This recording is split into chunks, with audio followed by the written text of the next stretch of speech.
This is the Hidden Killers podcast with Tony Brueski. Featuring author, psychologist, and daily contributor, Shavaun Scott. Shanna, Gardner and Saldana, they are facing those first-degree murder charges in the death of Jared Bridegan. It's, in the surface, kind of a open and shut case. You have a hitman that's there that says, yeah, these two hired me. This was her ex, and they wanted him gone. In the last couple of weeks, we've gotten to learn a little bit more from the perspective of Shanna Gardner and Saldana. Keep in mind, it is from their perspective. It's notes on the police interviews that took place right after their initial arrests. And I found them really quite interesting, Shavaun Scott. It is pointing, or it's putting us into their mindset. Obviously, it is their bias, and they're going to express themselves in a way that's going to look beneficial to them. But I did find it interesting a bit, and I think there's probably some iota of truth to this. It was a very contentious relationship between Jared and the family. Not saying Jared is a horrible person or should have been murdered by any stretch of the imagination.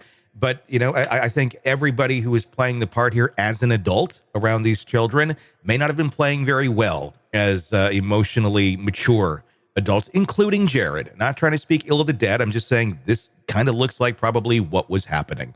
When we look at all of this and we look at maybe, obviously to these two parents, this is a headache and a half.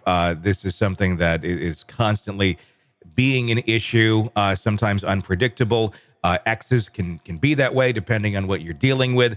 Never a reason to murder anybody. But it does make me wonder a little bit from the testimony that Shanna gave versus what Mario gave. They do seem to be a little bit different in terms of motivation or what they're feeling about, life in general, in having the gumption to off someone.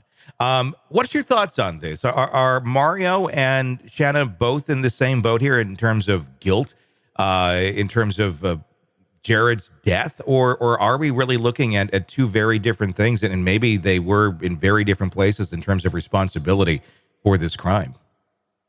Yeah, I think there are differences, clearly.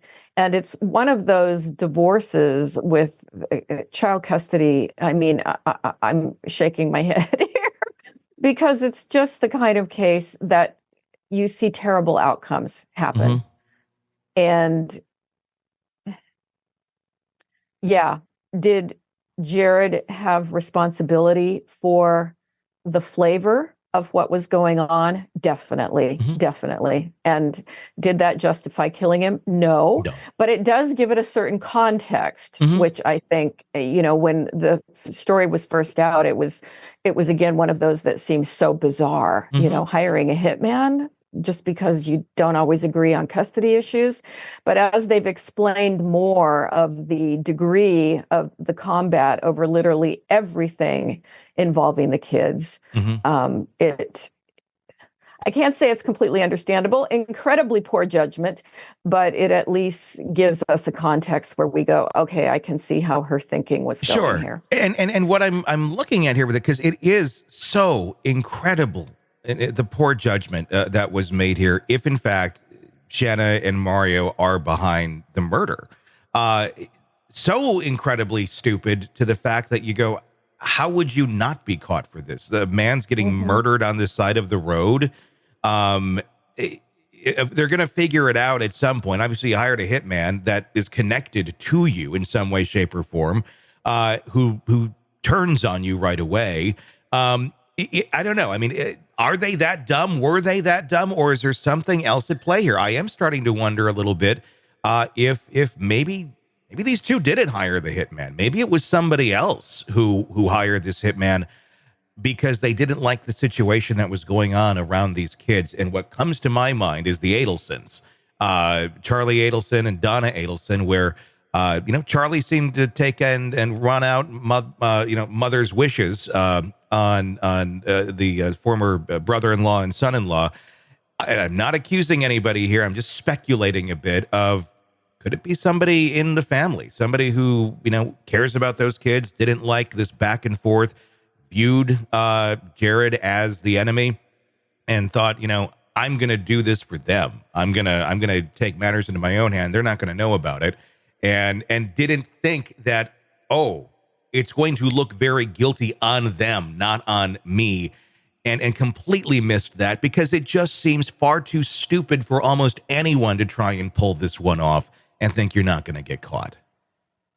Yeah, I think anything is possible, but I have to say that most of the criminals I have met are incredibly stupid people. It just seems to go with choosing a life of crime and violence. Sure. It's like these are folks who don't think it through very well. So my guess is that the hitman is probably telling the truth. It probably was them, unless we get a context where clearly there was another family member overly involved and, enmeshed as the Edelmans were enmeshed in that situation. And and we don't see any of that or anything of that nature, but it just makes you wonder a little bit just because it is so incredibly stupid the way the whole thing went down. Truly. But I guess we'll figure more of that out in court. She certainly has the representation to explore things, far better than most with the funds that she has to hire who she's hired.